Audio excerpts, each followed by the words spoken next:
Sitting by yourself over there.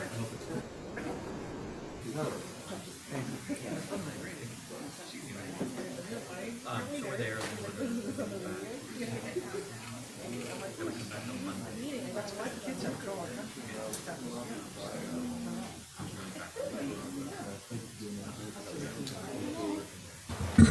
Please rise for the Pledge of Allegiance. I pledge allegiance to the flag of the United States of America and to the republic for which it stands, one nation, under God, indivisible, with liberty and justice for all.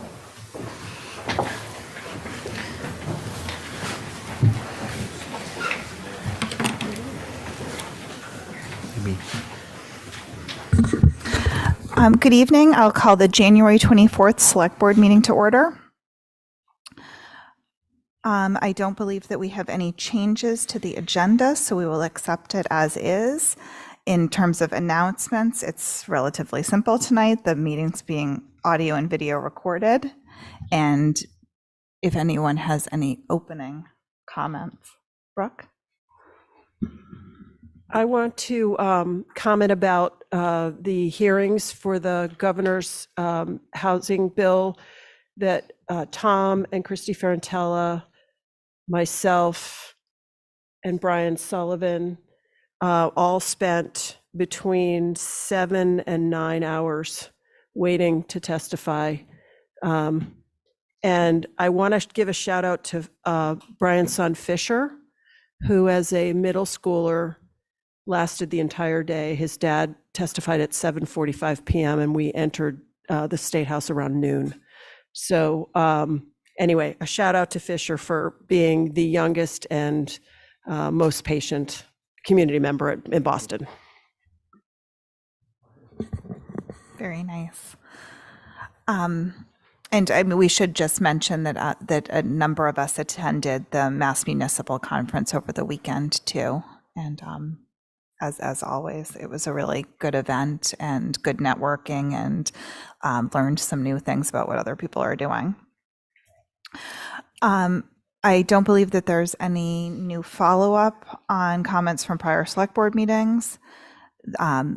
If there's any public comment tonight, this is the time. It's for items that are otherwise not on our agenda for discussion, and topics are limited to 3 minutes.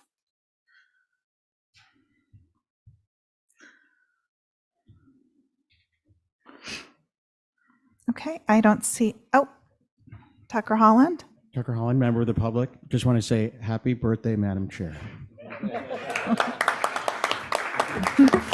Thanks so much. We're not going to talk about the age. Next up, there's no new business. Approval of minutes, warrants, and pending contracts. Are there any questions or comments or changes? So approval of 1 through 4, is there a second? Second. All those in favor? Aye. Aye. That carries unanimously. Next up, we have citizen departmental committee requests and reports. Number 1, Nantucket Soccer Club request for an indoor community athletic fieldhouse feasibility study. I think that there are a few people here wanting to speak on this. Jericho? Hello, Jericho Mealy. I am here in my I am here in my capacity as Director of Human Services for the town of Nantucket.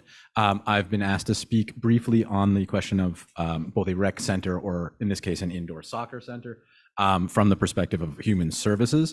One of the identified gaps by a large multi-year study done by GPS a few years ago was that there is a profound lack of pro-social locations and pro-social activities for Nantucket's residents, especially in the off-season.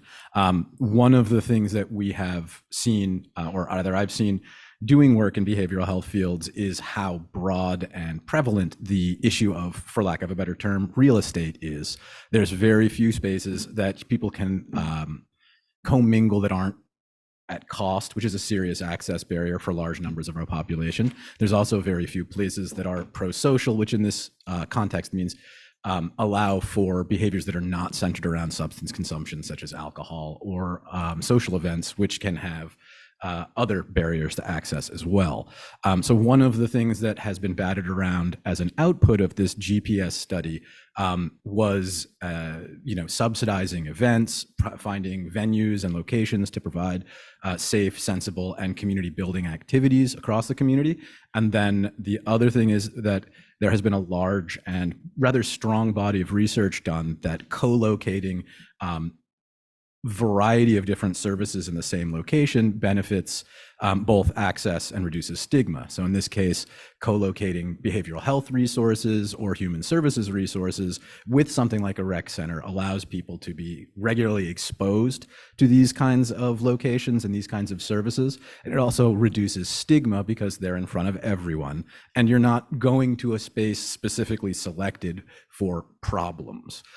So one of the things that we've been looking into is sort of novel or innovative ways to get around the lack of resources in this area. I know there's been long discussions of things like the rec center, as well as things like the community center, all of which are sort of needed and all of which need to sort of fill into a continuum of services and outreach that needs to have a place and needs to have a location and needs to have regularity and it needs to have the necessary services for island residents. So I know that indoor soccer is a huge draw, as well as indoor recreational activities. One of the regular requests I get from members of the youth community on the island is to find things for them to do after dark or in public that don't cost money. And so this is a potential step in that direction. An indoor recreational facility could easily house additional resources. There could be rotating office hours and intake or outreach efforts that are done at a centralized location. People could be comfortable with it, and we could definitely make a significant impact in the stress levels and available activities for people if we have more year-round accessible, open to the public, and weather satisfied locations. It would benefit both individuals who need activities as well as people who need help and resources. And that's more or less my statement on that. Go ahead.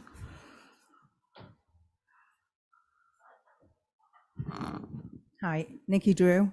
I'm on the Parks and Rec Commission, but I'm actually speaking as a resident also, Tom Never's resident. Anyway, I totally agree with what Jericho said. That's amazing. And honestly, most of it is we need connection in the community, and we don't seem to have any anymore. I know that when I first came here 30 years ago, we definitely did.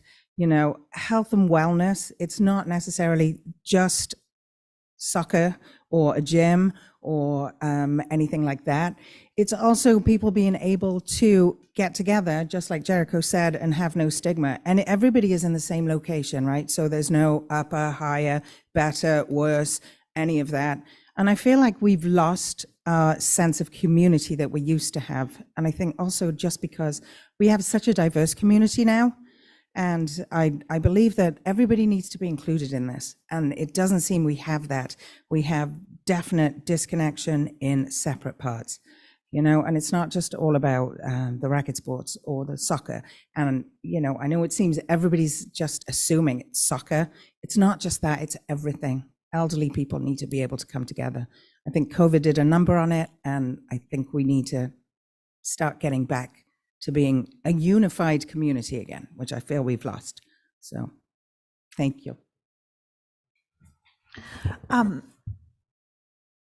I just want to start to frame this a little bit because I think that the statements that are being made are right on, and I'm sure that every one of us agrees. The feasibility study, we need an understanding of what it's identifying. What would go in this facility, what type of size we're talking about, who is it serving, how is it going to be run long-term, how is it going to be funded to build it, is it going to be a model like Nantucket Ice where it's privately funded, are we looking for town land, and just I want to get a real handle on what we're identifying and what's going into this study. And also, is it appropriate for the town to do it through procurement? Certainly, there's some partnership to be had here, because I think we would all completely support it. And obviously, my fellow board members can speak for themselves. But we need to understand the basis of like the most need, and not completely duplicate stuff that's already happening. We do have a senior center that's too small. We do have the Boys and Girls Club, which has a double size basketball gym. There are many other needs and many other things that I would put on the top of my wish list, but I want to serve the most people in a way that we can actually afford to build it and run it long term and do the most good. So with that. I think you framed that well. And thanks for putting this on the agenda. It's Jill Veith. Yeah, sorry, it's Jill Veith. I'm a Surfside resident. And thank you, board, for putting this on the agenda. I think it's an important discussion. And I don't think any of us are disillusioned that this is still early stage. And that's why we're talking about it. We got to get talking about it. You put it in the master plan last year. You've had a study done that actually identifies the need for something like this. What does that all include? That's what we don't know. I mean, we can tell you what some of the other nonprofits, what they do. Sarah can tell you what she knows about the soccer community. We can have people come in and talk about the lacrosse community and the racket sports community. You have a racket sports expert right here on your board with Tom Dixon as head of the NRSA. And going back to that, that's how I got inspired to do it, was because I met so many people at the NRSA and I was like, gosh, I cannot think of one other place where people can meet so many people unless you're going to the grocery store. And it really got me. I have friends of all ages now that I didn't have before. And I just thought, gosh, I hope everybody will access this place. And, after COVID, almost everyone did, it seemed like. So, that place is growing. But we have a lot of private clubs on this island. We don't have a lot of public clubs on this island, I should say. I don't like to use the word club, but I think we all know what I mean by that. Just a place for us all to gather. And so I feel like a study could identify what the needs are. Do we need a pool? I know the gymnastics community has 120 kids with 60 kids on the wait list. Do we need a gym for them that has storage for them? I don't know the answer to that, but we need to identify the needs, right? Or the needs and wants. I know that's both. And then that way we can identify the square footage. We've got to inform square footage because that's the only way we're going to know about land. And going back to the hockey rink, they use private land. We don't have any private land. So that's why we really were hoping that you all would consider taking this very small early step forward to identify needs, wants, and square footage, quite frankly, because that's where we are. That's how I'm thinking about it anyway. Brooke? So when this came across my email, and I've responded to a bunch of emails that I've gotten in the last few days. And my thought process on this is, I don't think there's anyone who disagrees that this would be a valuable resource. My concern is that there are many people with different ideas about what this resource might look like. I've heard several already in the last 10 minutes, right? I do a lot of work in my private sector work, building collaboration among organizations toward common goals, establishing common goals. To me, I think imagining a facility is like 3 or 4 steps down the road. To me, it feels as though this funding is better utilized to identify stakeholders and do community outreach to bring in as much feedback from the community about wants and desires, and what this idea of a community or a rec center or an indoor, I've heard soccer, I've heard tennis, I've heard track, I've heard human services, I've heard, and that's my first thing, right? I feel like there's a bunch of steps that need to happen before we get to the idea of even what would the town contribute with land, et cetera. And then the other part of my thought process is, municipal program or municipal initiative or community initiative. And I think a lot of folks don't understand the complexity of municipal process to understand that sometimes that can make it actually more difficult to get from here to there than to do it in the private sector, which is we talk about at the speed of government, right? And I wonder whether it is maybe not the best strategy to ask the town to initiate this research project, but to identify stakeholders in the private sector who could come together and utilize this funding to do exactly what I'm talking about, which is who needs to be at the table, what are their desires, what is your decision-making process, what is your prioritization process before you come to the municipality and ask for something that might be more defined in the private sector before it comes to the town per se as a project. So those are just the things I want to throw out. And I think, I'm deeply embedded in town process, and I also know how hard it can be. And so I want to encourage folks to ponder the notion of whether maybe these first steps are better done in the private sector, with maybe Charlie sitting in that stakeholders group to represent the towns, be able to give feedback on what the town can and can't offer in the process. Just a first reaction from me.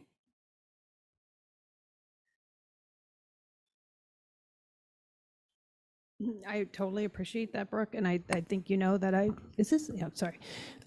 I know a little bit about government process here, so, but that's why I personally came to the conclusion I did, that if it was led by you or you were endorsing it, then we're gonna have an easier time getting those stakeholders and those people involved.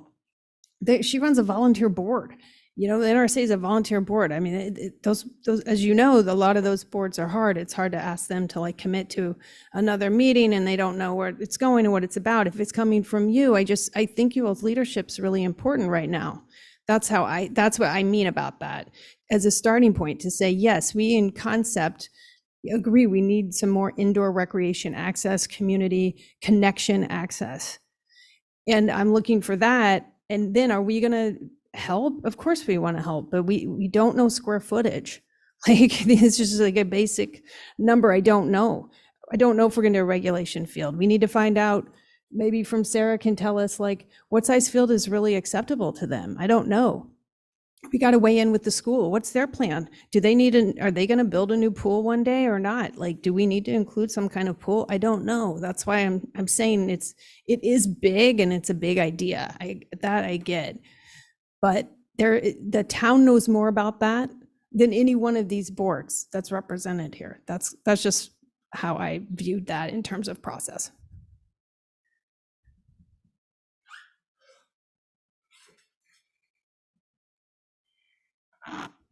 I'm Michael Kozort, 4 Sparrow, and a member of the Parks and Rec Commission. And while we have talked about this at the Parks and Rec Commission, there has not been any formal vote, although I think I could confidently say the members of the Park and Rec support moving forward with some kind of feasibility study.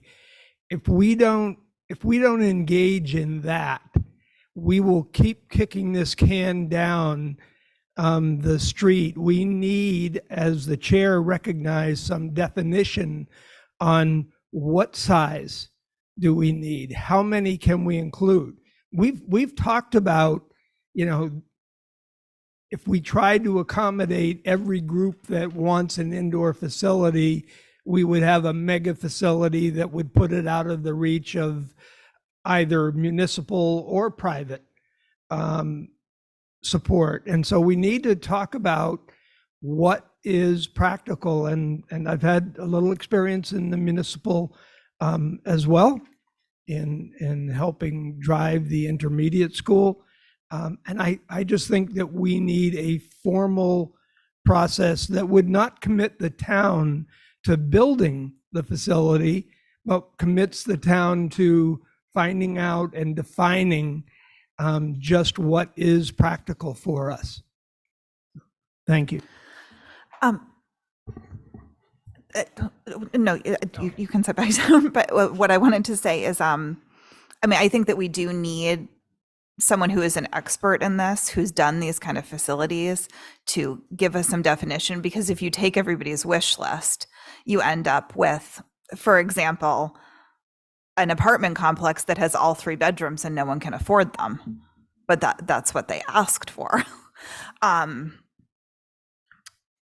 So, I mean, I am supportive of this being a partnership. I'm still trying to figure out exactly the mechanics of it. But I think we do need to identify the highest needs and kind of the minimal package that it can go into for that will be that the community can somehow afford. And then hopefully fundraising could be done, that an organization may need to be started to really drive this. But I don't have a problem with us doing the feasibility study to try and identify some of those things, but I think we would also need to establish some kind of a work group to go with it, to help drive it. Madam Chair. Yes. I believe the Director of Parks and Rec is Oh, on the webinar. sorry. And he may, Is he behind me? yeah, he's kind of buried up there. Hi, everybody. Charlie? There he is. So I've been looking a lot into kind of the feasibility studies things when it comes to rec centers, and I think I had a lot prepared tonight, and kind of Don and Brooke stole a lot of everything I had to say, quite honestly. I think I'm happy to put this on Parks and Rec Commission agendas, maybe as a permanent item going forward, and we can invite all the stakeholders to those meetings so we can kind of narrow down what we as a community look for, because in order to drive a feasibility study, we want to know what we're asking for. You know, are we asking for 150,000 square foot mega facility, or are we looking for something, 50,000 square feet, and what's that include? And then this will drive us to go, where is we going to put it, which is the other big question. I mean, yeah, go ahead. So the question I have is, what is the first investment that we need to make? I think the feasibility study is the second investment we need to make. I think the first investment is stakeholder engagement and understanding expectations that the community has for this concept of a rec center. And I don't know, whether that, and then if it's a municipal project, this sort of first step, where does it get assigned and who's responsible for moving it forward and find it? And if there's a need for professional facilitation or community engagement, processes that need to be funded, then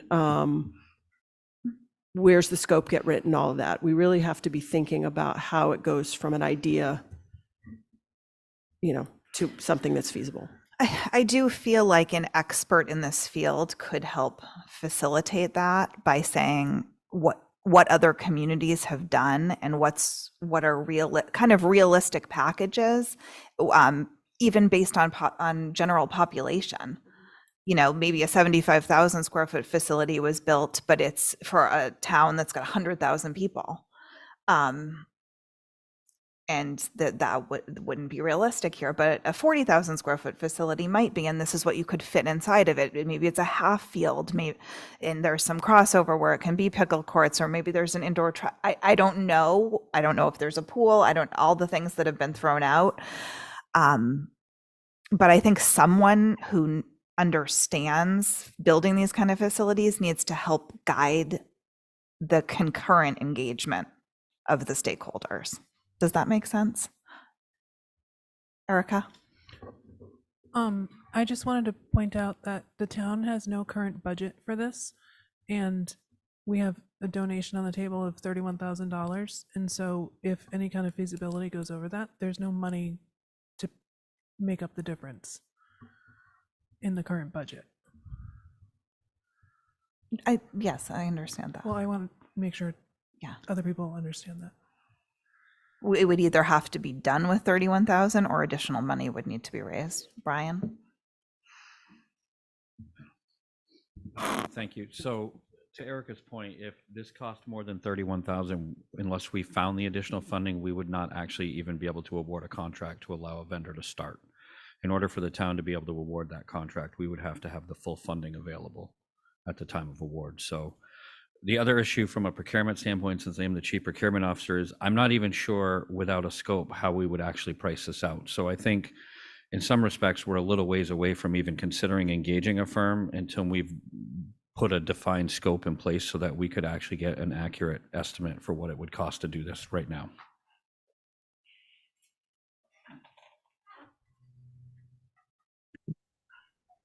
John Giorgio, and then I'll go to you, Matt. Sorry. Good evening. Good evening, everyone. Just backing up from what Erica and Brian said, if the town wants to engage a professional to do a feasibility study, that would most likely be a design service, because it would be a feasibility study in connection with a building project. And so you would have to issue a request for qualifications and negotiate a price for the feasibility study based upon a scope of work that you would have to publish as part of that request for qualification. So that's sort of the procurement piece that I wanted the board to be aware of. Thank you, John. Matt? Yeah, what we're hearing now is a lot of the reasons it's hard to do this through the government. There's a lot of red tape. It's 2 or 3 times more expensive. It cost us over $2 million to build a shed out at the fields that is now needs $600,000 to have heat and some other stuff put on the inside. So I can't imagine if it costs us almost $3 million to build a 2-bay shed, I cannot imagine what it'll cost the town to build this. I'm in favor of this, but I think the first step is, where is it going to go? And on page, what is it, 21 of our packet? Is it 21? Page 21 of our packet, they have a potential indoor location that is identified near the fields. I think that's an ideal place. I think it should go there. And I think that, if we have a space that, we as a town agree, then we can get, and we would lease it to a nonprofit at an affordable rate. Then we are at, and or the nonprofit raises the money, builds it, endows it, and hands it to the town. If we had something like that, then I could see this happening. I don't think that we, no offense, Brooke, but I don't think we need to ask everyone in the world what they want. I think we kind of know what we need. We need a flat surface as large as we can that fits in there, that we can afford. It's not going to be, in my mind, it's not going to be a full field. It probably won't have heat, but it's going to be covered and it's going to be a great place. My kids traveled all over the place for soccer, and what happens, the more you spend and the more bells and whistles you put onto this, the harder it is to operate, and the more likely you are to, sort of fail in the long run. I think if this was, a great surface, a great place that was used for a bunch of different things, that we made sure it didn't have PFAS in it, so we don't have that battle. If those things all happened, I could see this moving more quickly. I don't think it's going to be spearheaded from the government. I think it's maybe Park and Rec puts together a work group and comes up with, and Park and Rec agrees that that's a good location, and they come and ask us for that, and we say yes, and then the work group works on that location. But I think if it comes to us, you will be sorely disappointed. I think we will run this around for, and we'll try not to, but we can't help ourselves. We'll run it around for 2 or 3 years and probably not get anywhere, because the town has so many other things that are high priority. And, they're short staff, and we're short, money for, we have $500 million in the next 20 years, not counting coastal resiliency. So, this is something I absolutely 100% agree we need to do, but I think we can take a lesson, from the past. The Delta fields, for a history lesson, the Delta fields were built by soccer people who volunteered, fundraised all the money, and got the lease in place, did the whole thing, got the building for free through the and a lot of the and then along with the baseball Little League, who built fields and did and they did a lot of the physical work out there. I think we should be thinking a little bit more, and that was a volunteer group, and it was me and Tom Pockman and Matt Parker and a few other people sitting around a table, sending out, asking for money, and then we'd get a little back, and then we'd have to plant something in the paper that it wasn't going to happen, and some more money would come, and then we get a big check. And so I think that, there's more ability, I think there's more recognition and there's more money out here to do this. I think it's really, how do we take the energy that's in the room and the people that really want to have this done, which, are here, how do we take that? How do we get you a spot and then take that energy to actually be physically doing something rather than studying and talking about how we're going to maybe do something? Is my 2 cents. Charlie?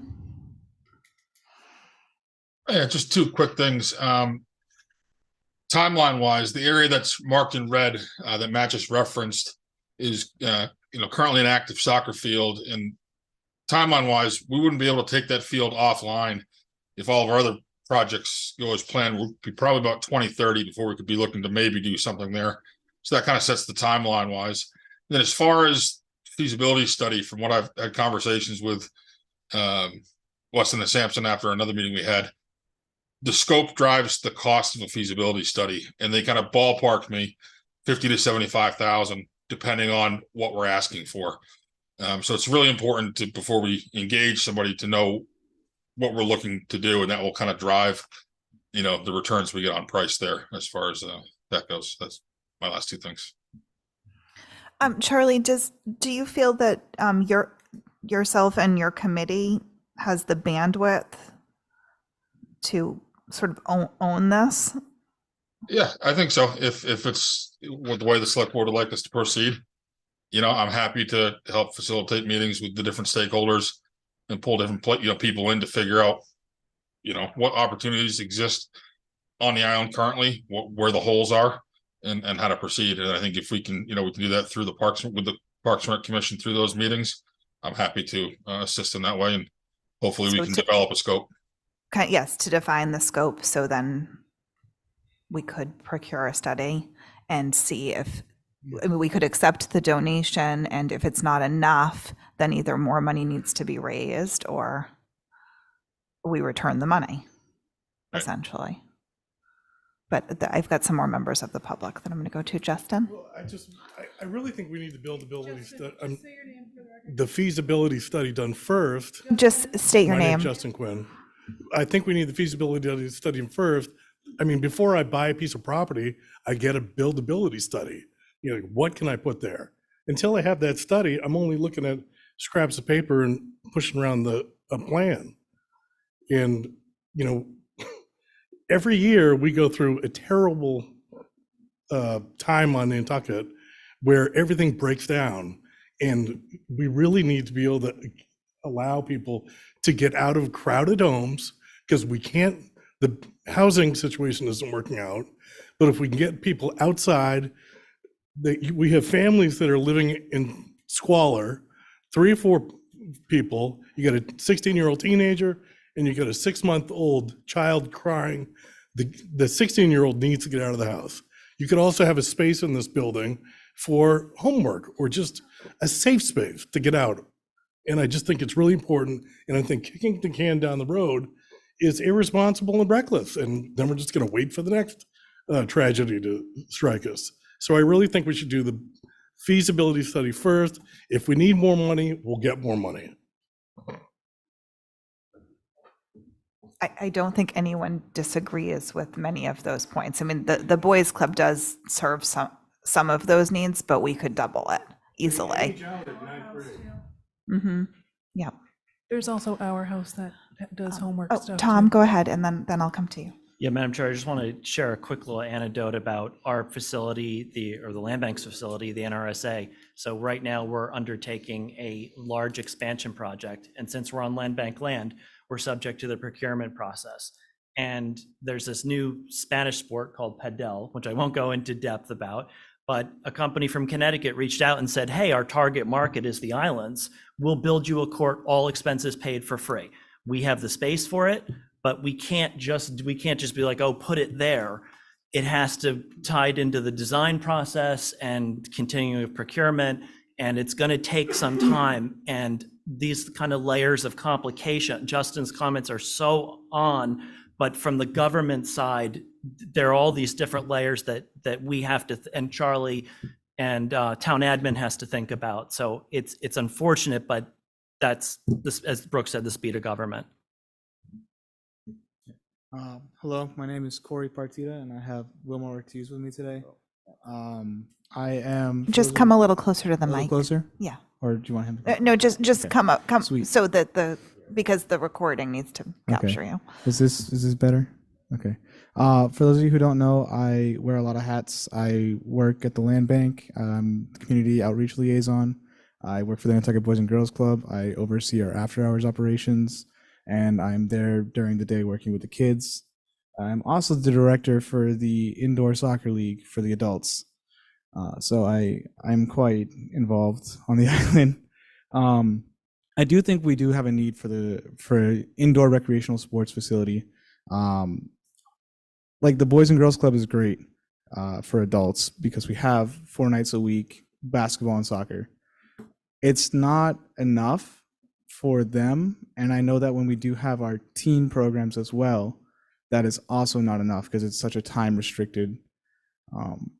The schedule is just too tight. We have 2 hours a day in the summer. I'll start with the summer just because that's the easiest schedule for me to break down. In the summer, we have 2 hours for our young kids after all of our programming is done in the gym, and then 2 hours for our high school kids, and then 2 hours for our adults. And 2 hours is nice, but if you have 40 people in the gym, you're not really going to get to enjoy all the space. And it's overcrowded and it's cramped, and building another facility or a separate facility outside of the Boys and Girls Club that won't suffer from the same time constraints would really be beneficial to the community. I don't know if you have anything that you want to add to that as well. Yes. I just want to say we have. Oh, sorry, just come up to the mic. Sorry. We're new to this. Wilma Ortiz. I just want to say we have a big community, like on our side, like Spanish people, we have a big community, especially like on Sundays. And then the only way we just like, the only time we enjoy is basically the summer. Like right now, like just Corey said, we just have the indoor for like on Sundays and 4 days a week. But the rest of the days, like what we're gonna do? We have kids, and then like especially with this weather, like especially Nantucket is like up and down all the time, so it can't be out under the rain with the snow day or something like that. So I think that will be really important for a small community. Like Nantucket is a small town, but also it's a big community. So we will have that. If we have that building on it, like it's gonna be a big help, not just for like the people who was needing it right now. It's the people who was come behind all those people. Like kids is gonna grow. Like and I think that this will be open a lot of opportunities for young people, young kids, and then I think it's a lot of kids and adults that was not breaking down to be at home all the time because nothing else to do. But I believe as soon as there was something like that coming up, will be an even bigger community to be enjoy it. Like think that's it. All right, thank you. Kind of to Wilmer's point before you guys move on, just for numbers wise, for the summer adult soccer league, we had over 120 players just playing in the league as it was. And then we had just as many people coming and watching the games. So like this facility will be used. Like we're not gonna just like, oh, it's built and just stop coming. No, the Hispanic community, which was what largely makes up the soccer leagues on Nantucket, will be there, and we want to support. And I cannot tell you how excited people are about the idea, just the idea that we might have a separate indoor facility. Like the whole summer, like people were like, "Oh, when is this happening? When is this happening? We know that you work at the club. We know you work at the land bank. Get us updates." It's not through me. It's not. I can't do anything about it. But I really do hope that this goes through, and I promise you that we will, in the Hispanic community, do what we can to help push this forward with what we can. And thank you for your time. Thank you. I mean, I don't think anybody disagrees on the need for this and the climate on Nantucket and the utilization and the health benefits that it would bring. If I had a magic wand, I would build it tomorrow. But we have to get this through a process, and we have to figure out the way to do it as quickly as we can. And so if you could just Sarah Ray, if you could just walk us through that process, I'd love to like help spearhead this and start a work group and do all of these things that we've been talking about tonight, and sort of take a step in the right direction, because obviously like the feasibility study might not be the number one place to start. So if you could tell us what that would be, or if we could get some more guidance specifically on that and which direction to take, I'm happy to take notes and execute, but I don't have the wherewithal to sort of figure that out. I think that would be a offline combo. If I could make a suggestion, if Nikki from Parks and Rec and Charlie feel that they have the bandwidth maybe to begin by putting this on the agenda for Parks and Rec to have some stakeholder meetings, and I really want to encourage multilingual outreach in this process and the availability of interpreters at those meetings, because of the clear need to involve the entire community in this decision-making and planning process. And I think that's a first step toward the development of a scope for a feasibility study that would then say, okay, how much land do we need? And then we can start looking at, what Charlie's got his hand up. Resources we have for dirt and when they're available. Yes. I think everybody agrees with everything that's been said. To me, following on Brooks's and you yourself, Park and Recs, maybe they form work groups and work in parallel with Park and Recs instead of having it pushed onto their agenda every week. I think there'd be probably a great interest in a formal working group, either a sense part of the, well, I guess we have to establish working groups.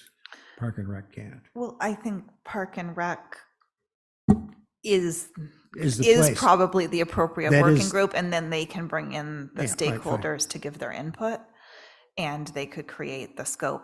Charlie, am I on the right track with this? Yes, I was just gonna say our next scheduled meeting is February 15th. Happy to get it on the agenda. And, anybody who would like to attend is more than welcome.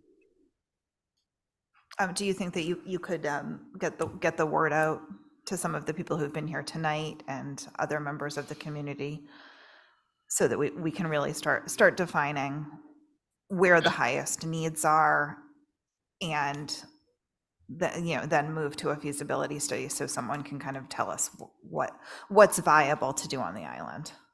Absolutely. Okay. Matt?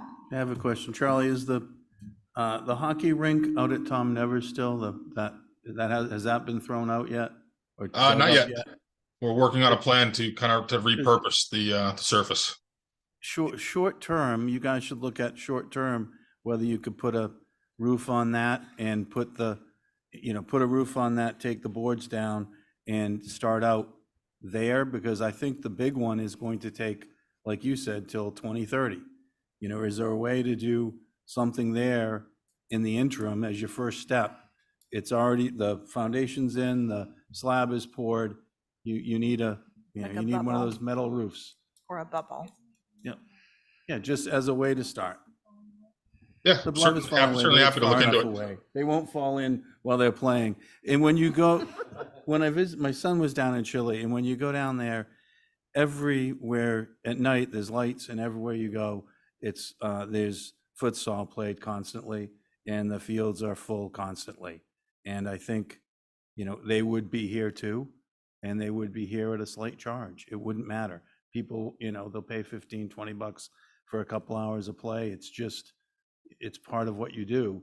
And I think it's important. So, and I think it's important that we do it sooner rather than later, but I'm trying to find a way within the constraints and everything we have to do, so.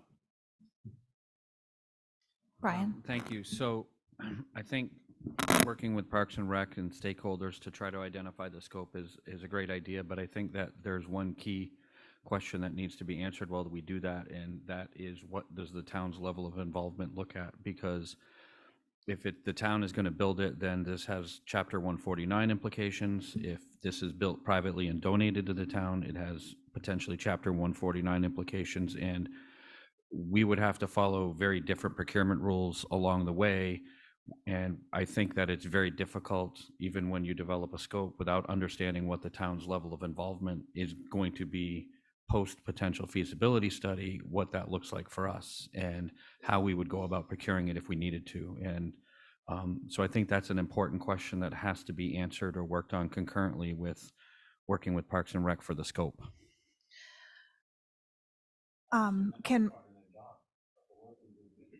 I assume that's part of the working group's job, is to work through that issue. I mean, what I'm envisioning, considering the list of massive projects that we have to do first, that this would be privately funded and privately run, but maybe the town's donating the land. So what does that look like in terms of the procurement? I would donate, so I'm not sure how we would donate a piece of, we would lease the land for $1. Yeah. So I think John could answer that, but I think it does lead to some other issues that we'd have to work out if it was built and the land was leased. So I'll leave that to town council to follow up on with you. Okay, thank you. Jill? Just following on what Matt, thank you for saying that. I think it's great, and I get it on doing something sooner than later, and I think you all agree with that. I do think Charlie has numbers, and I'm just drawing you to this, that could show you what a seasonal bubble would cost to bubble the existing turf field out there. So I think he does have some information about that, and you might want to take a look at that. And I just wanted to suggest that it's not cheap, but it's cheaper than building 90,000 square foot rec center, and it's something you could do soon, and a lot of people use it. We have town meeting in that thing, it's bad weather, and when town meeting ever gets bigger. Oh, Charlie, did you raise your hand again? I thought maybe it was still up. Yeah, no, I raised it again. So Go ahead. I've had the kind of toe in the shallow end of the pool to put a bubble over the existing turf field would be about $8 million. And that's the light end. And then you've got to take them up and down every year. Yeah, that doesn't include, up and down, backup generators, that sort of thing, manpower. If we do have we don't get a lot of snow, but if we have a snowy season, it's manpower to get the snow off the bubble so it doesn't collapse. And then we have our wind shears out here, which, adds a whole nother level. Okay, everybody go buy a lottery ticket when they Brooke. So I would like for us to formally indicate our support for the concept of an indoor recreation center and our willingness as a board to collaborate with the private sector to bring this idea to fruition as quickly as possible, and that we would commit to asking the Parks and Rec Commission to spearhead the initial phases of a conversation with the community around what's possible, what's desired, and what's possible. And as far as the gift, we don't have it on the agenda to formally accept that gift, partly because we wanted to have this conversation tonight to see whether the stakeholders thought we should accept the gift or they wanted to pursue this more in the private sector. And so I do think, to Jill's point earlier, having our support behind it is important to signaling to the community that we believe in this, and for me, I want to reiterate, I want this to happen. I also want it to happen as efficiently and cost effectively as is possible.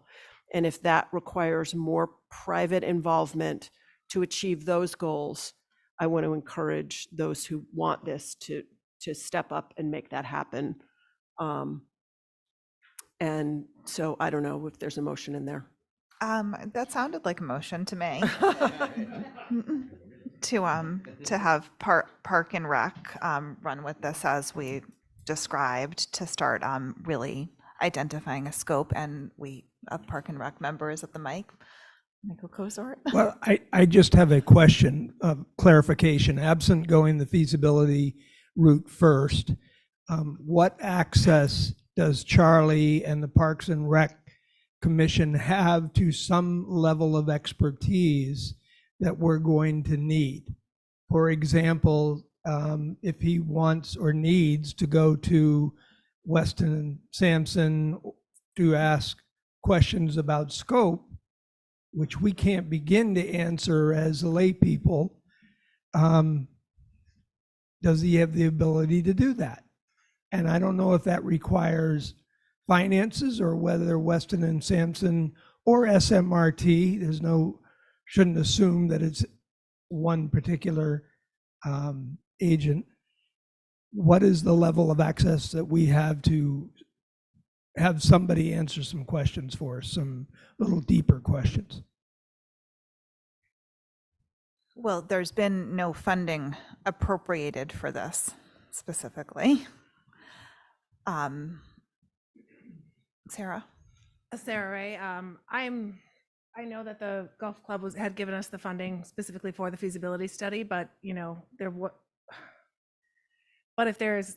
if the funding needs to go somewhere first before the feasibility study, I'm sure that it would be considered.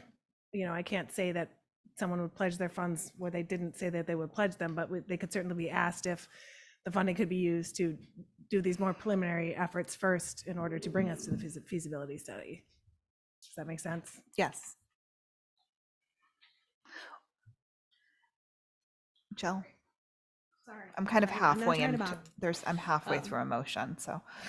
Well, I'm just, we do know, a lot of people in this room know a lot of information. There's some things we can drill down on quickly. We know numbers and we know usage. There's a lot we know. But there are some parts of the community, I just don't want anyone to feel left out. I mean, if we have a fencing community here, and I think we do, I actually saw that on Facebook and I was like, I had no idea people did fencing here. I mean, I just want to make sure it's very inclusive and that it's all considered. And that's why some of that stuff we don't know, but we can probably get it together quickly. We know the soccer leagues and the softball leagues and the big stuff. Special needs community, what do they need? Do they need something? Maybe they're fine with the locations that they've identified. I'm just saying some of the smaller stuff, I don't know how to reach that, or I need a list and I'll call them, but we will do a lot of work. We've already done a lot of work. Yeah.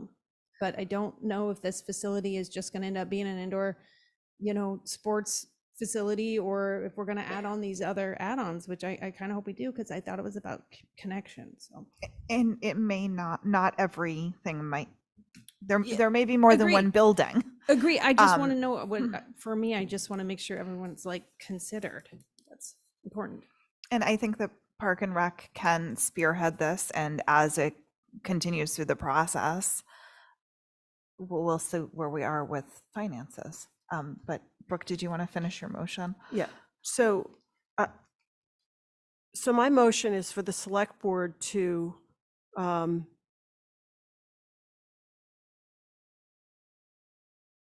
commit to the Parks and Recreation Commission beginning the process of evaluating the creation of an indoor recreation facility on Nantucket. And so that's my motion, that we support that. And if there's a second, and then I'll make a comment. I'll second that. Okay, so my comment is that there is a very generous donation on the table. It was targeted to a specific definition of feasibility study. I would say that as Parks and Rec begins to have these stakeholder meetings, maybe there's an opportunity to go back to the donors and say, we're in this process, and could we reallocate that donation for community engagement and outreach instead of a feasibility study per se, and that would be sort of a dialogue with the folks who have offered to donate the money as to how it might be used a little differently, but that would come out of this process. Yeah, and then we would accept the gift. donation at a later date, as that's defined on exactly how it's going to be used or split up, or if more money needs to be raised. Does that make sense? Is there anything further on the motion? Are you good with that, Erica? Okay. All those in favor? Aye. That carries unanimously. So the support is here. Let's just figure out how we can move it forward where it doesn't end up at the bottom of a $250 million list. And Madam Chair, once this gets on the Parks and Rec's agenda, we'll push it out on social media and make sure everybody knows when it's happening. Yeah, Just gotta and, make sure it and gets on the bilingual, agenda. multilingual. And multilingual, yes. Thank you for everyone who showed up tonight. It's good to just see this level of engagement. Madam Chair, also, I'd be happy to attend those meetings as a select board, just to be there. Yeah, just to keep note on it. I can report back. Yeah, no, that would be great. And if you can't make one of Yeah, if you can, us I can can go. too. I have a lot of the history of how we got what we got on the fields and things. Sure. but- I mean, Or this yeah. is the kind of thing I'm excited to put my energy into. Not if that's something you want to do. Either way. yeah. Okay. Thanks, Charlie. Good luck. We'll wait for a report back soon. Okay, next up, we have Conservation Commission request for special counsel for joint Town of Nantucket Sconset Beach Preservation Fund notice of intent for Baxter Road Erosion Control Project. I believe that we have two members of the Conservation Commission here. Did either of you want to say any opening remarks? Or did you just want us to start talking about the request?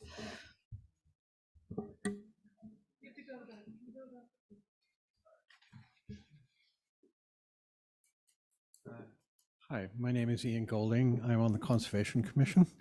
And I was thinking that I was going to listen, and then if you had any questions, or then if I could make some observations outside the letter that we sent you last week to the Select Board. And thank you for putting it on the agenda at such short notice under these circumstances.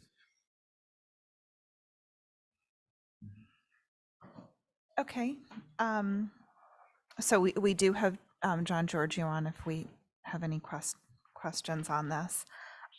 We have in the past approved special counsel. It was under different circumstances because there was active litigation. Kind of my initial hesitation is that we're trying to make this process more collaborative and come up with something that can work for the community overall to at least solve this this erosion issue in the short term and do more long-term planning. I don't want to presuppose that it's going to end in litigation where we need counsel.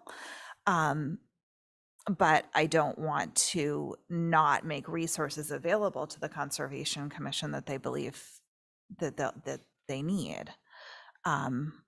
I'm just not sure without it even being opened yet, if they've quite fully come to understand whether they will require special counsel advisement. And if we do move forward with it, I would like to be really clear on the scope. Any other thoughts?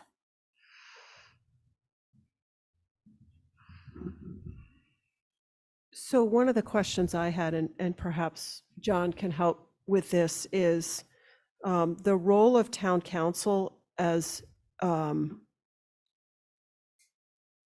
in the matters of interpreting the regulations, interpreting the process, advising on the process, and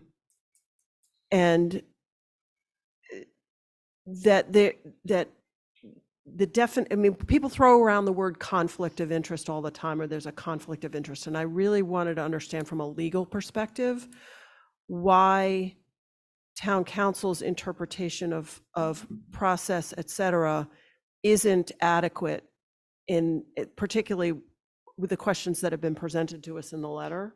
And and I don't know whether, John, you can help us understand that a little bit better. Thank you. Thank you, Brooke. I think the issue of conflict of interest, that term is thrown around quite a bit.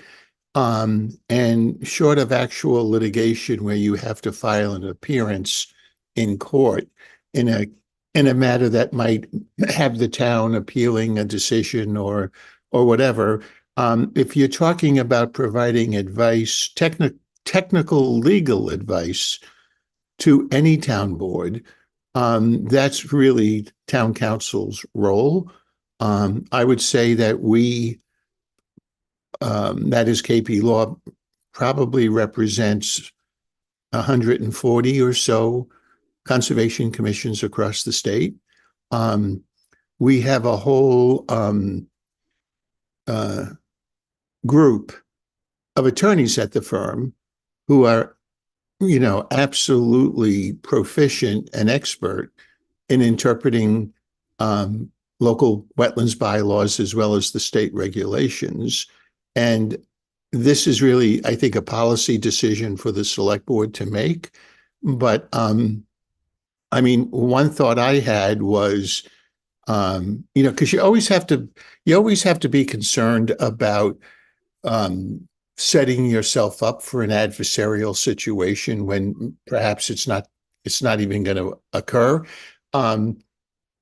There's issues about managing the cost of legal services and all that, which I believe is one of the reasons why the town charter really places with the select board the authority to appoint counsel for boards and commissions of the town. We could certainly, if this is something that would be helpful, provide another attorney at KP Law who's an expert in wetlands permitting to provide that technical advice to the Conservation Commission. Obviously, if at some point a conflict does arise, then we could step out at that point.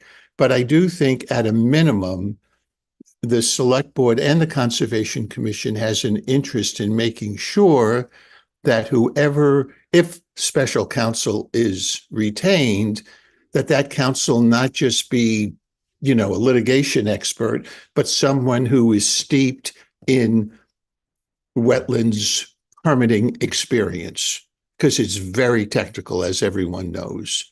And I can think of a couple of people in my office who we could provide for counsel to the Conservation Commission, and we could see how it goes. And if a conflict does arise, then we would be the first to suggest that we step out. So can I have Malcolm. Then sorry. Just before Malcolm, clarification, John. Are you saying we would provide someone from your office that's is solely their counsel, and we would continue to have someone from your office as our counsel? Is that sort of what you're I don't know suggesting? the extent to which the select board will even need counsel during the permitting process itself.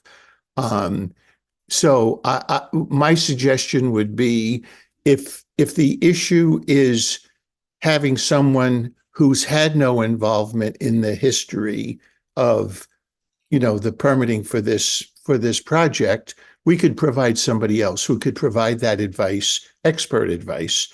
And I'm quite certain the Conservation Commission would find that attorney, is answering their technical questions as outlined in that letter from a fresh perspective. That's certainly something we can do. It would sort of take the personalities out of this. But again, Matt, it's a policy question for you, obviously, for your board to make. Malcolm, unless you had a follow. No, I'll follow up after Malcolm. Well, I actually support the commission's request. I think this is a complicated issue. I would like that hopefully there's no conflict or adversarial activities that come out of this, of what we're about the commission's dealing with the NOI. But in a sense, we are in a conflict because we are applicants to the NOI, and our partner is another organization, and there may be some conflict, unfortunately. We have a MOU with them that really is in conflict with what we're doing right now. For example, it says that we would not proceed forward unless some of the enforcement issues are taken care of, and they haven't been, and there's potential conflict there. So if we're defending that issue before the commission, then it may be in conflict with ourselves. So I certainly support the commission's request. I think it's fair for them to have a separate counsel. They voted unanimously to ask for it. There was certainly no conflict with their organization about it. I support it. I have a question for Malcolm, if that's all right. Yep. Would you put guardrails around the price? And, how would you handle that part of it, Malcolm? I would put guardrails around the price if we had to do that. Yeah, but I'm asking how do we I don't know how to do that. Yeah, all right. That's because I'm not. that's one of my concerns. And one of the other concerns I would like to be on, I was hoping that we'd be on the same page, could get onto the same page as the Concom, and whatever they came through, whatever they came through with through this process, we could support and not be in conflict. I worry about having, you have two attorneys, you're going to have trouble. You got three attorneys, you have triple the trouble, because there's three different views and three different things. So ideally I would like us to be on the same page, but I also understand that it's not like this isn't going to be litigation. There is going to be litigation. Something's going to happen there. The parties are so entrenched and so sort of self-righteous on their own behalves that I think that there's something, it's not gonna, there's gonna be litigation one way or the other. And I do see there's gonna be a need, but I worry about a blank check, and I worry about, it leading to more, leading to us being in conflict with one of our own boards who we have worked tirelessly for 2 or 3 years to try to get on the same page with, as they have. So. Madam Chair, I agree with okay, Matt. I then mean, Brooke. we're in a mess right here, and there probably will be litigation. I would like, hopefully, that the next phase, reviewing the NOI, does not have too much conflict and people can agree on solutions. But there is potential, and I think it's just fair that the commission has their own counsel. It's complicated. Brooke? So if I may, through you, ask the members of the commission who are here, what's your reaction to what John suggested, that town council's office offer a new person? I mean, these feel a little like technical questions rather than litigation questions. And do you think your commission, obviously you can only speak for yourselves, might be open to the idea of an expert within town council's office, a new person weighing in on these technical issues rather than starting with a third council that, adds another, maybe different perspective? I don't know. I mean, I kind of feel like we're trying to work together to what Matt's saying, and we have experts in the town council's office. So I guess I'm just curious your response to John's suggestion.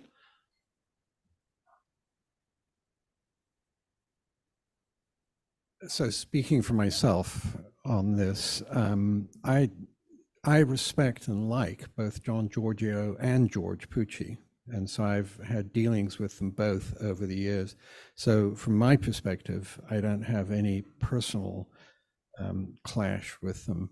But what I do feel is that since I emailed Dawn, or since we sent the letter, we've already had 2 letters, one from the Greenhill family, another from the Land and Water Council, laying out no less than 5 separate legal issues that they, I assume, are going to present towards us to influence our decision. And I don't see how using as the applicant's counsel can possibly be considered to be a sensible position going forward. I certainly, I wouldn't want this to devolve into an adversarial position. It's more getting an independent assessment for all commission members so that they can ask their questions and then they can, on that basis, make their decision. And I think that would be a better way of doing it. It's more open, it's more transparent. And furthermore, my understanding is that if there's a positive decision, that that will have to be taken before the town in a town meeting for an approval. And I would have thought that would be a better approach. And it would deny those who oppose the decision any ammunition from the point of view of saying that the Conservation Commission didn't have clear, independent advice on the matter.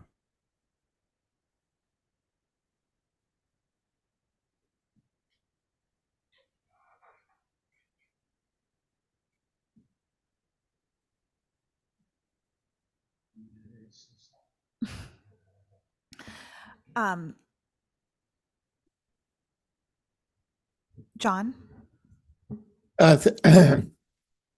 Thank you, Dawn. One of the things that is abundantly clear to me is that we're talking about some very technical legal issues here. And so at a minimum, and I would advise this, that the selectmen follow this with respect to all requests for special counsel, that before making this decision, you have an engagement letter from an attorney setting forth their experience and setting forth the hourly rate that's going to be charged. I think that is only prudent from a legal services management perspective. And of course, that's the purview of the select board. I mean, the interesting thing is right now, I mean, the town manager works very closely with town council to sort of understand what's being spent. And we certainly do have a responsibility to be careful with funds. But I mean, that being said, I mean, I think it should be, if we're going to approve this, it should be someone completely fresh to the issue, unbiased, no connection to any of the parties. And I think that the scope it has to go through town administration in terms of what it's going to cost and what questions need to be answered.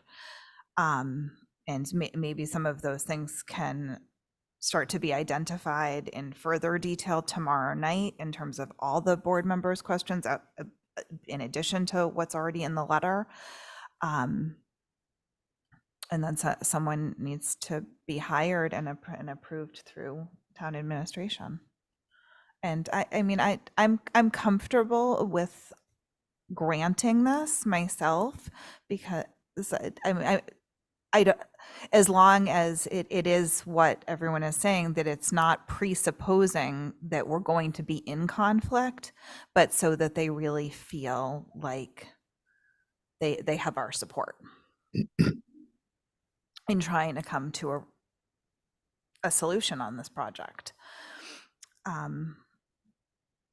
But again, we have to be really cognizant of what it's going to cost and what it's going to address. I do have one public hand raised, but I didn't want to interrupt the board's sort of flow of discussion here.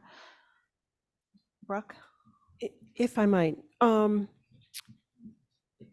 at the very least, to maybe further elaborate or reiterate on the point you just made, that history here of independent counsel stretching into other areas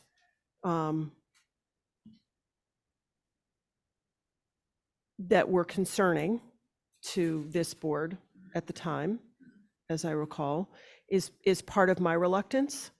And I would very much like some serious guardrails around what is permitted in the scope of this work with independent counsel, and a process by which approval for submitting questions to independent counsel.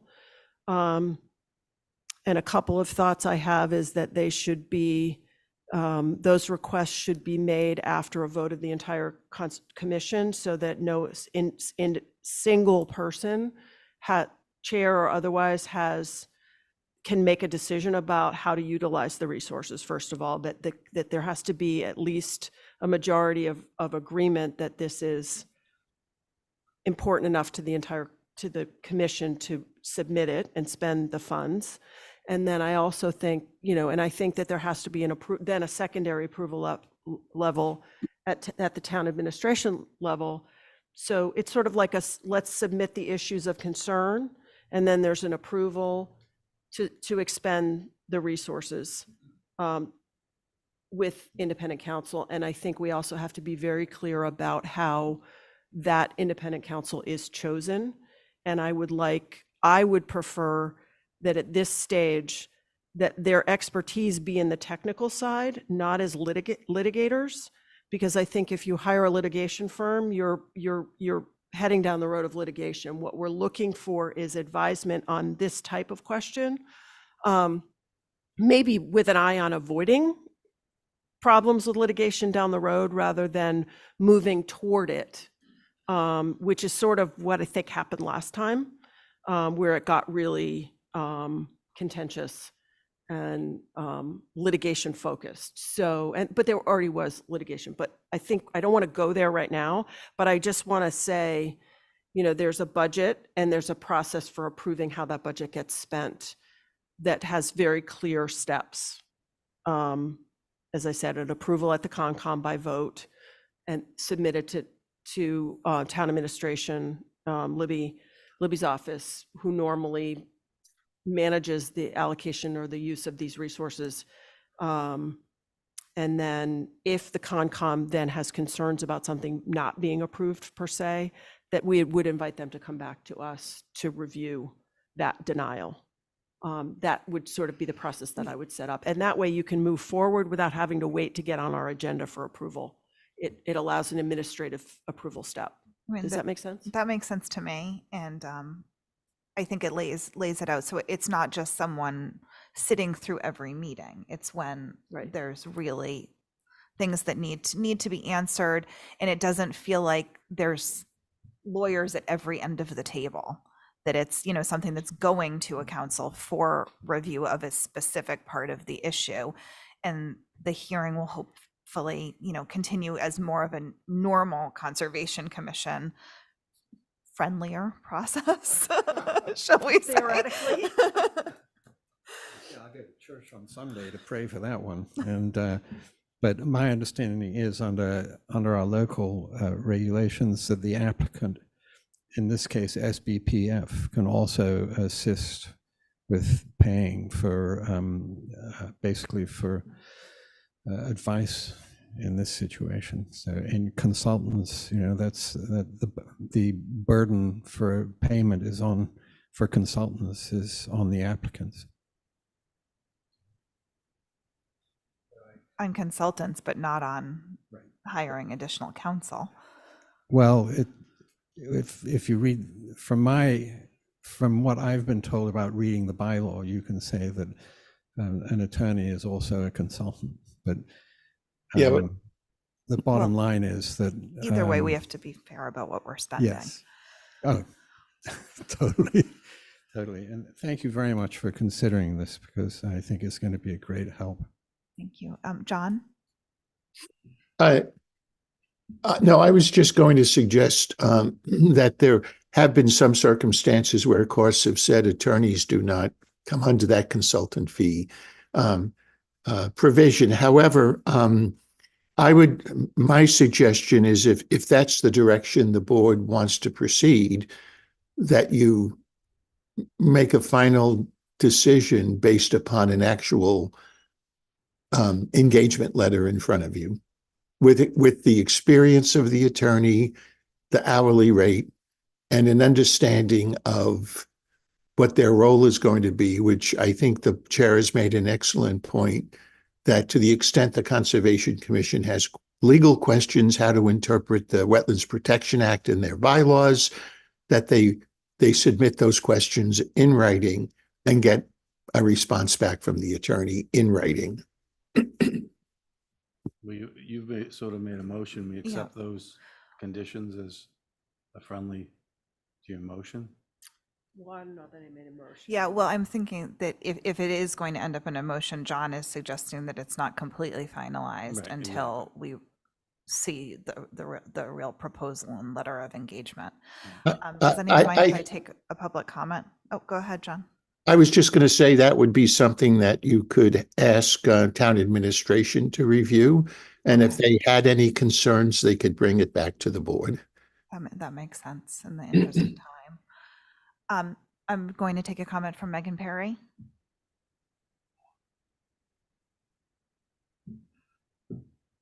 Thank you, Don. Can you hear me okay? Yep, go ahead, Megan. Oh, I just wanted to support the idea of independent counsel for the Conservation Commission. And while I think that KP Law has done a great job advising the Concom, it's kind of hard to have a client that you're working for that's the applicant, and then a Conservation Commission that you're trying to advise on the application. And maybe there's an organization, maybe like ethics or the Board of Bar Overseers, that could give a clear decision as to whether or not there's a conflict there. And maybe that's not something the board's interested in, but it was just a thought. It's an independent person giving the opinion on that versus an attorney from KP Law that already has a vested interest. So that was it. Thank you so much. Okay, thank you. Did you want to try and craft that into a motion, Brooke? Yes, but I want to make a comment that part of this discussion is making a presumption that an attorney in town council's office would not make an independent legal review of a technical question asked by the ComCom, that somehow there's automatically presumed to be a bias in their opinion, which I want to say, one of the reasons I'm worried about this is I think we may be supporting that assumption, and I don't make that assumption. I do understand the reason for the request and the perception and so forth, but I believe that we can trust any attorney to make the correct independent evaluation of something on behalf of the CONCOM. And I want to make that statement, and then if we're ready, I will try to make a motion unless Tom wants to. Yeah, I mean, I would absolutely agree with you on that, but. Yeah, Madam Chair, I would just quickly add that, as John said, in town council's office, there are experts in his office in KP Law that are experts on the Wetlands Protection Act and can help CONCOM with technical questions. And so that's an additional layer, about the perception and stuff. But I think that's an excellent suggestion by John because it removes some of those perceptions. So I guess my motion would be to authorize or to instruct town administration to engage a law firm as independent counsel for the Conservation Commission for advice on technical issues related to the NOI regarding Sconset Bluff, with the following parameters: that all requests for independent counsel advice come based on a vote of the majority vote of the Conservation Commission, that they be submitted to the town manager or town administration in writing, and that then they are transmitted to independent counsel for a written response, and that also approval for attendance of this independent counsel at Concom meetings also is subject to approval by town administration. If the Concom feels it's necessary in any, I don't want to close that out, but I want to have a guardrail around that as well. And do we need to set a budget for this in my motion? Just as a, I mean, it may be wise to put a cap on it that would then, there would have to be a request to come back to this board for further funds if necessary. But I'm not quite sure what the cap should be. I'm comfortable with staff setting that and coming back to us. If I'm comfortable with them setting it in concert with John, and when they see what the proposal is, so I'm comfortable with them setting it because they're going to look at it and say it's acceptable or not. So I think I'd like to add a $10,000 cap before, just so that they know where there's a limit, and then it can come back. Okay. So that's my motion. Can I repeat that back? Sure. Sorry, it was long-winded. That's okay. Try to capture a lot. Move to instruct town administration to engage a law firm as independent counsel for the Conservation Commission for advice on technical issues on the NOI with the following conditions: all requests based on the majority vote submitted to the town, majority vote of the Concom submitted to the town manager in writing, which will be transmitted to council. And attendance of the independent counsel at Concom meetings is subject to approval by town administration, and there will be a $10,000 cap. Yeah, you got it. Okay. Is there a second? Second. Okay, on the motion, Madam Chair, I have a question on the procedure. If we submit Mark Beal, I'm on the Nantucket Conservation Commission. Madam Chair, I'm confused about submitting our questions to our council is very reasonable, but putting them through putting them through the town, to me, would make it a gray area. How will the town administrator decide what a good question is if it's a technical wetland question?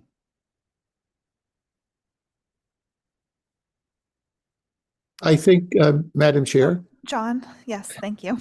I think the way to look at this is that as the gatekeeper, which Libby is with all requests for legal services, I might add, I think there's an interest that the questions be limited to technical legal questions about the NOI and interpretation of specific regulations. And the only way you can ensure that is by seeing those questions in writing.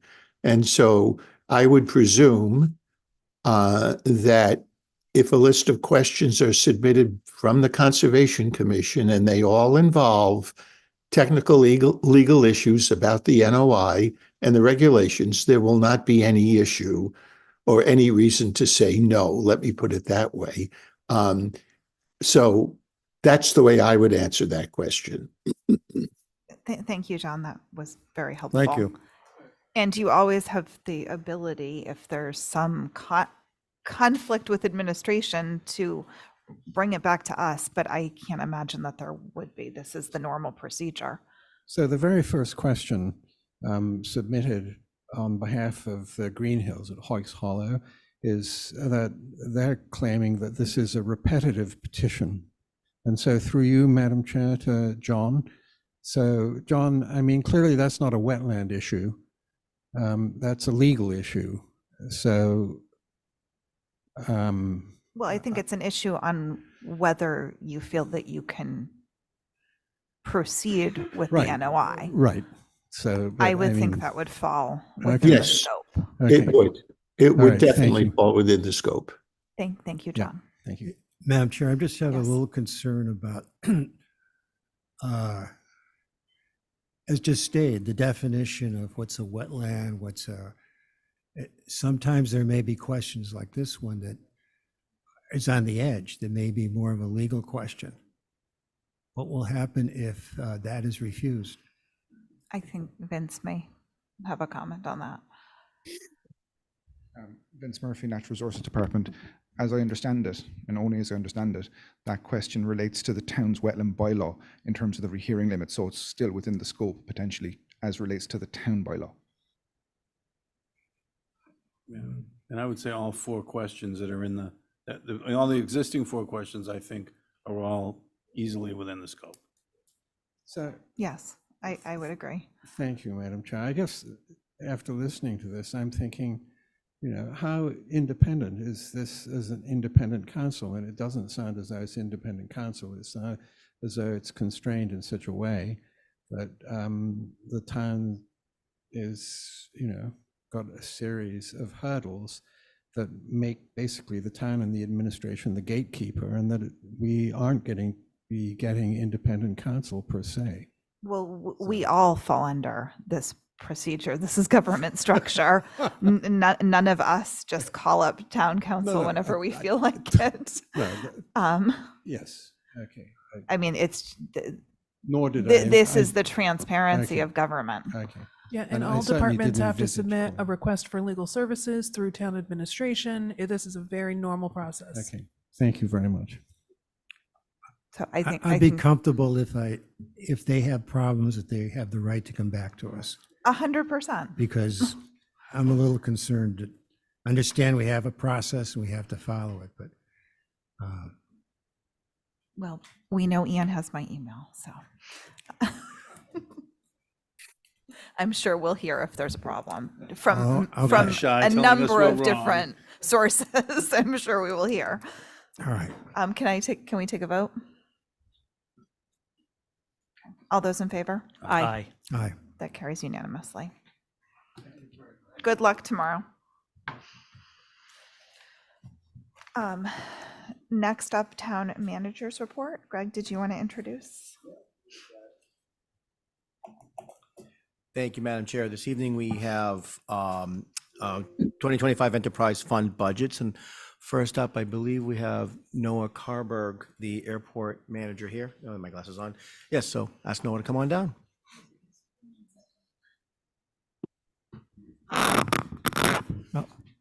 Thank you, Greg. Thank you, Select Board. Noah Carberg, airport manager.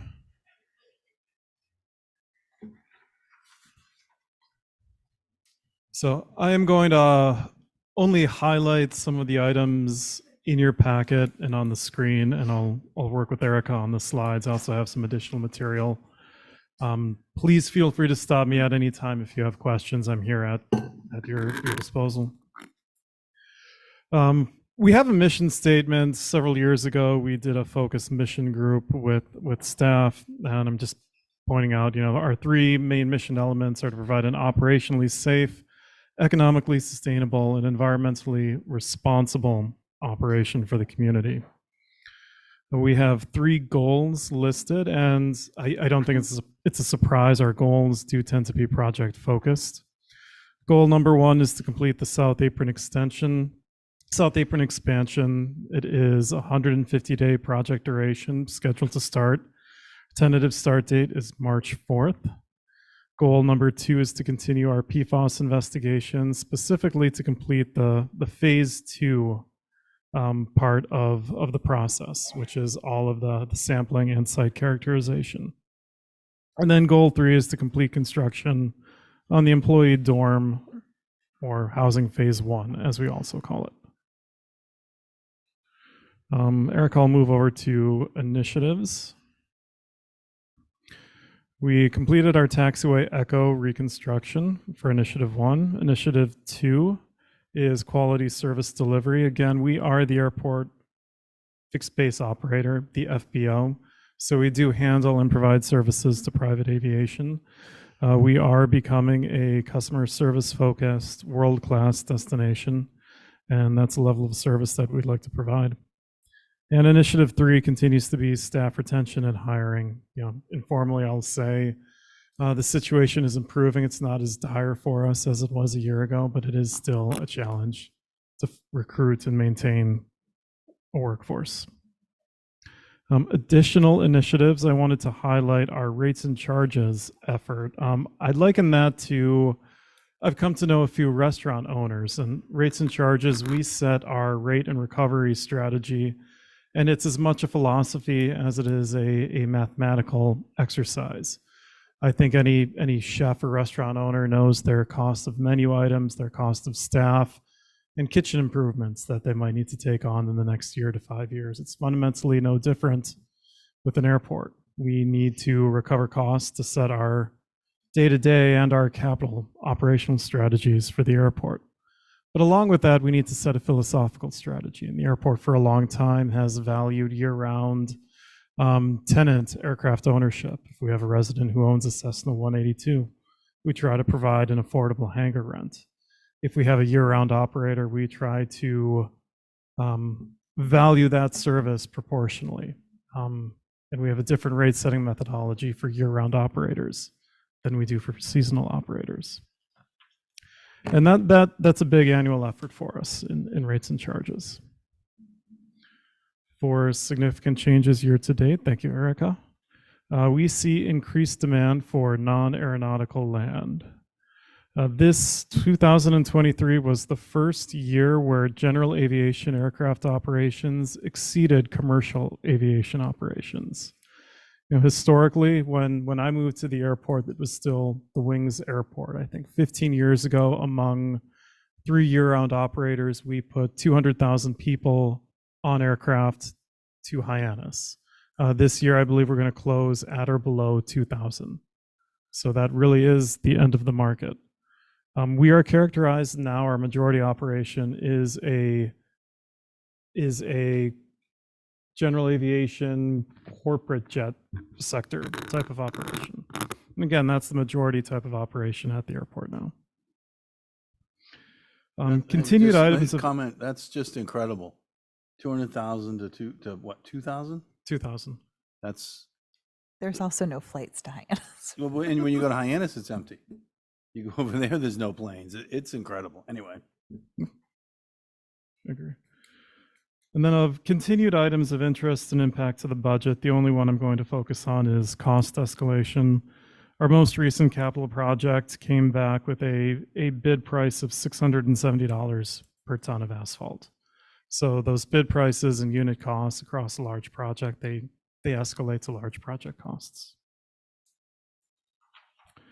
In your packet and part of the OpenGov report are 2 spreadsheets with airport budget details. There's a difference between OpenGov. It aggregates several categories of line items. In the airport budget, we might have 4 or 5 line items that aggregate into a single line item here. I wanted to point out one example, and I'm not going to speak much from the table in front of you. I have some separate talking points. But the third line on the airport budget, revenue budget, is debt service, and it paints a picture of debt service going up and down. And I want to point out that principal and interest for the airport, those payments over those years are actually down consistently 5% year over year as we retire old debt and we haven't taken on new debt. The big delta in there is the ban interest. As we take on these capital projects and then pay them off with retained earnings or transfers, we hold a larger ban so we can cover any short-term borrowing before we retire that debt. And then I do have a few items from my budget presentation to the Airport Commission. They do get at a few of the more line item revenue and expense items that I think are interesting. For revenue, we're budgeting a 10% increase in fuel sales. We think it is more realistic with our actual 3-year average. We also institute a fuel revolver cap. We do anticipate going back to the Airport Commission, FinCom, and then I believe we also go to the Select Board to increase our fuel revolver cap.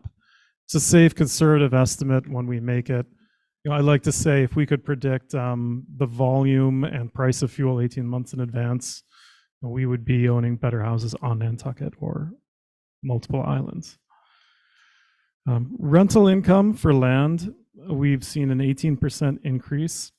We are developing a very nice land portfolio. It's driven by both reassessments of existing leases as well as new leases.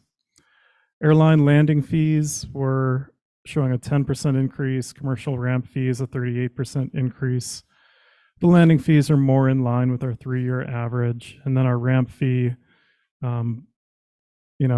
as we continue to incur costs that are driven by the largest and heaviest aircraft that operate at the airport, we increase that specific ramp category for aircraft over 100,000 pounds at a much more rapid rate.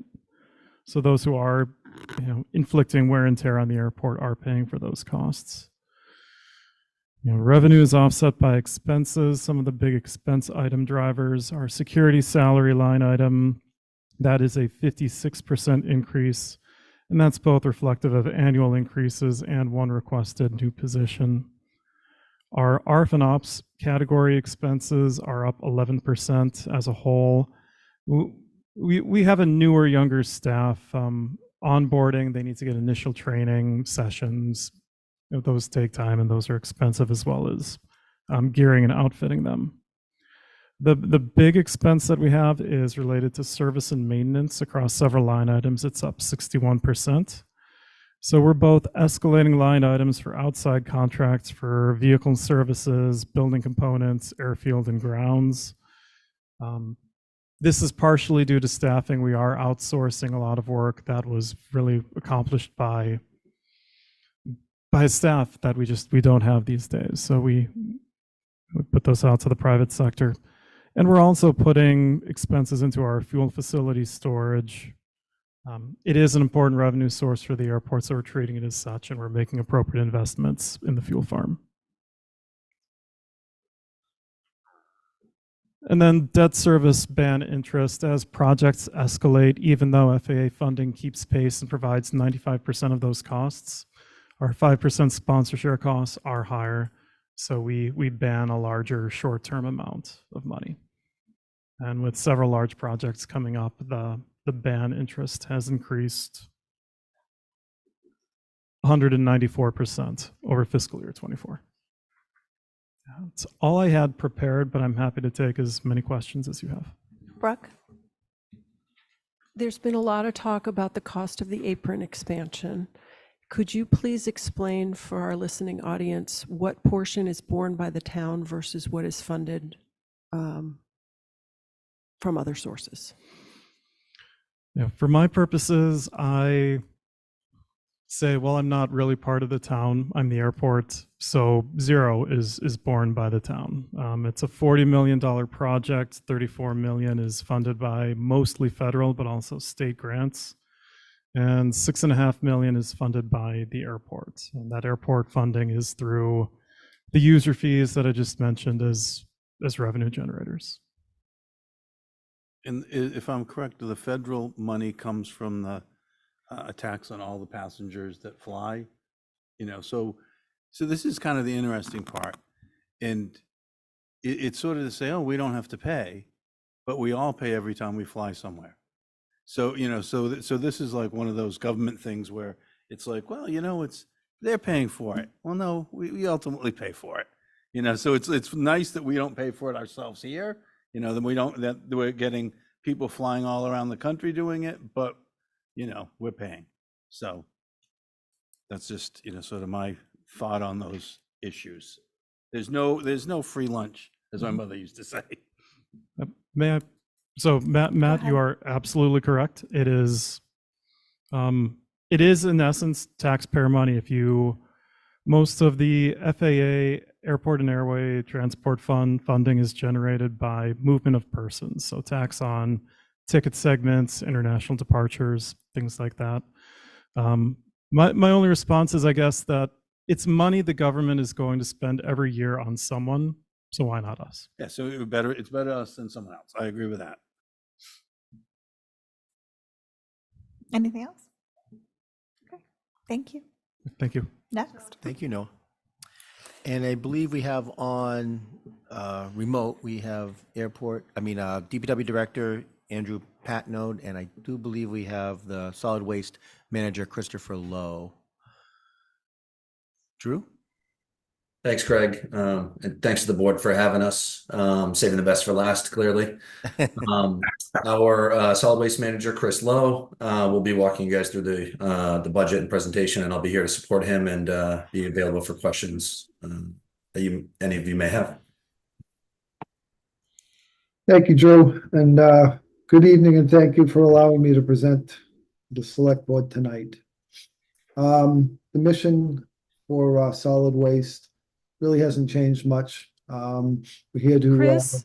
Yep. Chris, can you get closer to your mic? You're coming in a little muffled. Sure, I can. Thank you. Pick that up. So the mission for Nantucket Department of Solid Waste was to provide and maintain essential services and infrastructure to enhance the community's quality of life. We have goals that we've set for solid waste, and we have 5 goals.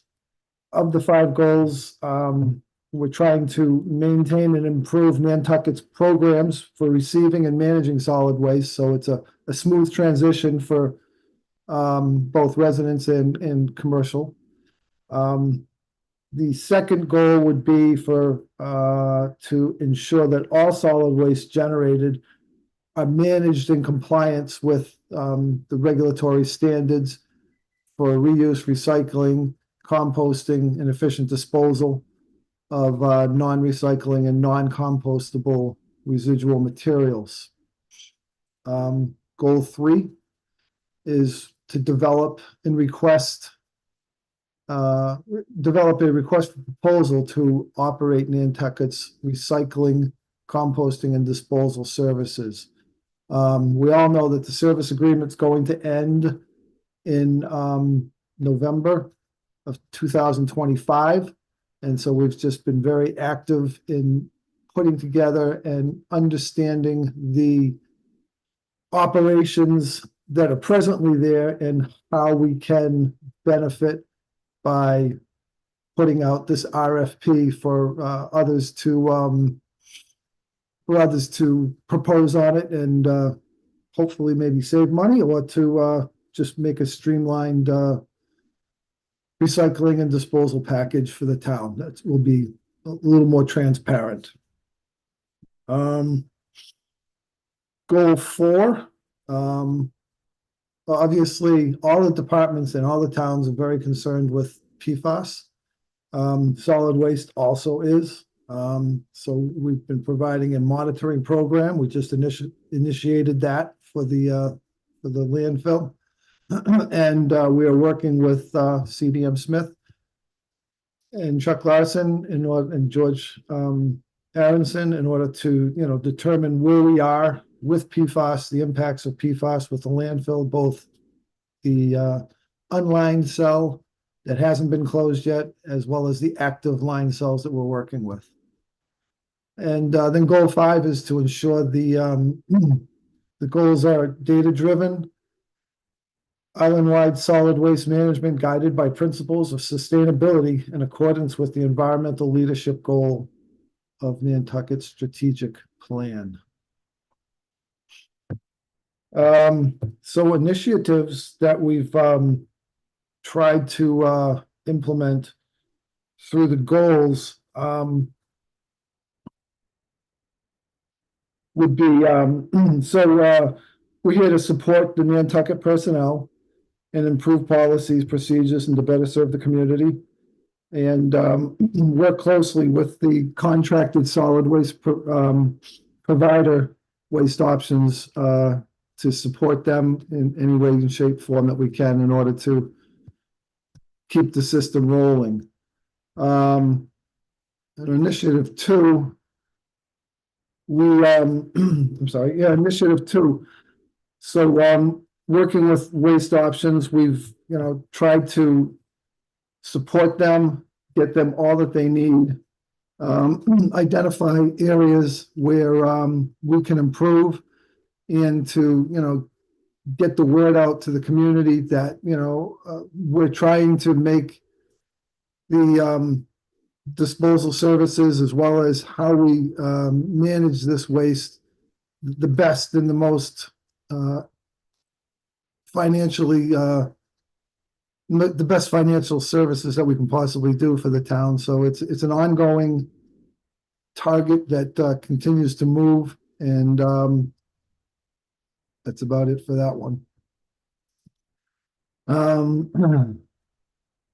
So initiative 3, the town of Nantucket has a group, which is the long-term solid waste planning committee work group that solid waste, as well as George Aronson, the town's consultant, is working in providing the best guidance that we can in order to determine what the purchase of the composter and transfer station. We believe that it's in the best interest for the town to own both composter and the transfer station, so that it's a seamless transition for once the new services agreement is established after we have had the bidding. And gather, we have to evaluate key operational components for all of the operations in the solid waste department, and make the best decision to get that rolling. Initiative 4. So we already mentioned the PFAS. We do have CVM Smith evaluating the PFAS at the landfill. We're looking for them for guidance, as well as Mass DEP, in order to determine what the next steps are with the sampling that we have performed, as well as we're looking to get clarification from Mass DEP once there are goals and values set for what are acceptable PFAS limits, so that we can eventually close phase 1 unlined landfill. And then initiatives for goal 5 were just to expand on the data collection analysis of solid waste operations, identify trends, and prioritize areas to improve through education and training, and increase the goals initiatives for the best way that we can serve the town and community.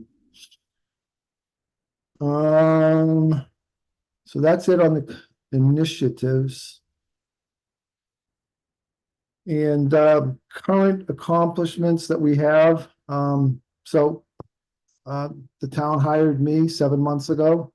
It's been a long road as far as trying to understand where we are and what we're doing, and to try to improve upon things.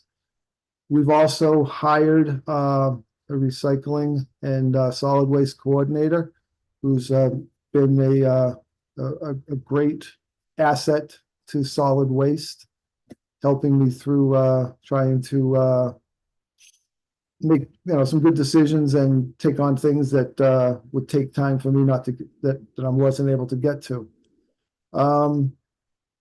As I said, solid waste is dynamic, and so mixed excavation waste last year, we brought in over 25,000 tons of mixed excavation waste. In a close second, we had 11,500 tons of leaf and yard waste. So both of those make the amount of actual MSW that we bring into the facility, they pale in comparison. It pales in comparison to both of those numbers. So we've made some, as I mentioned, we've made some great strides in developing and identifying key aspects of the request for proposal. It was quite an operation, myself and George, to fully understand all that the service provider that we have presently right now is doing. We believe that we have a very good handle on that, and the request for proposal should be complete and ready for review around mid-February, and hopefully we can get that issued sometime in March. And another good thing that the service provider, Waste Options, is they are ready to start producing bags of compost for the organic compost that they have been producing. It's not the compost that some people have, well, that I've heard about in the past from, old legacy compost. It's certified organic. It's very good material, and they've got a lot of good information to back that claim. So hopefully we're going to get that rolling, and the residents and town folks of Nantucket will be able to take advantage of that, and should be a complete success. We also held I have a a question while we're on that. Will Sure. that be sold? Will the Nantucket Gold Organic be sold? That's correct. Yes, there is going to be a purchase price for the Nantucket Gold. The idea is that the Nantucket Gold would be bagged in burlap type bags, reusable bags, and that the residents, once they use those bags, can bring them back to be refilled. At this present time, I do not know what that rate honestly is right now. Waste Options is going to be unveiling a marketing plan for that we'll be able to share with everyone on the town website. And how will those proceeds be split? All to Waste Options or partly to the town? Matt, I was told, and my understanding is that the proceeds would be split 50-50 between the town and Waste Options. Okay, thank you. Yes, sir. Another accomplishment that Nantucket Solid Waste has done was we had our first water-based paint collection event. It was a very wet and rainy day that we did that. So we succeeded in removing almost 4,500 pounds of paint that was diverted from the landfill waste stream and went for recycling to the mainland. And we're going to continue that with ongoing collection of paints and, with ongoing water-based paints at the Tioli event this spring, so that we can start collecting it on designated days and times, so that we can take advantage of the recycling of it in the summertime again. And we did hold, we had 6 scheduled hazardous waste collection events. We were only able to hold 5 of them, 1 due to inclement weather.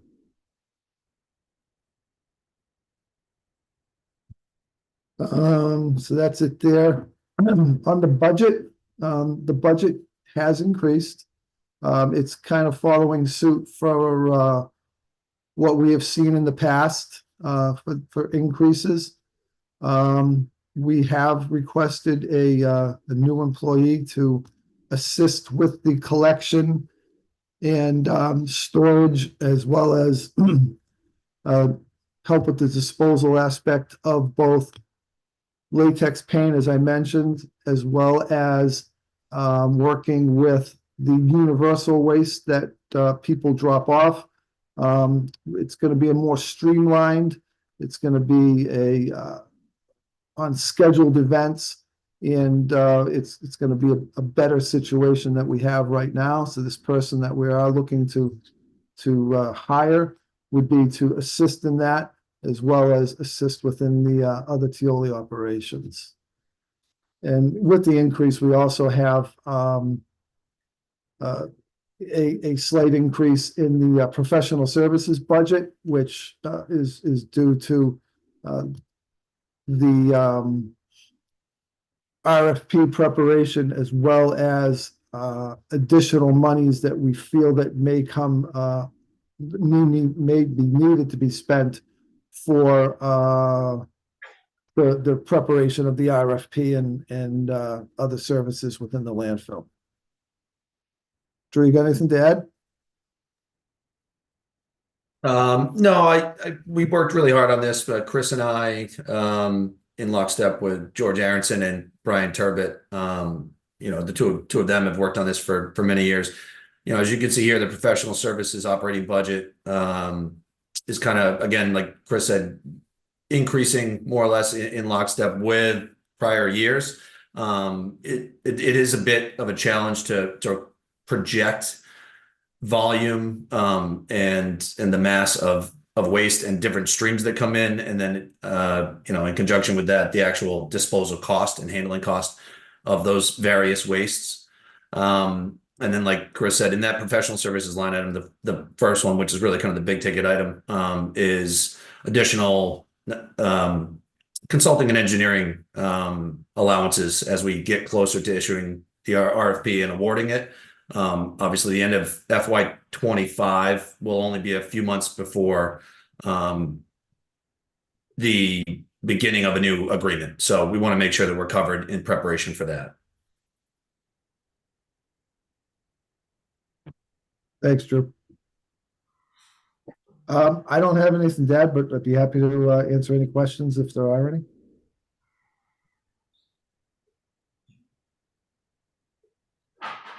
No, go ahead.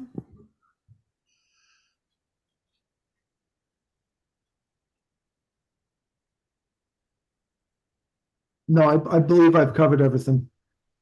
Okay, Questions? That's it? No questions? I guess not. All right. Well, thank you, Drew. Thank you, Chris. Thank you. I think that ends our budgets for the evening. Thank you very much. Thank you very much. Last up, we have committee reports. Does anyone have anything they'd like to discuss? We had crack yesterday, but my brain is fried, so I don't even remember what we did. We did have an island home meeting today, and we're working on putting together some more details for a presentation of where we're at, and have a joint meeting, hopefully with the FinCom and the Capcom at our March 20th regular select board meeting. So stay tuned on that. Malcolm?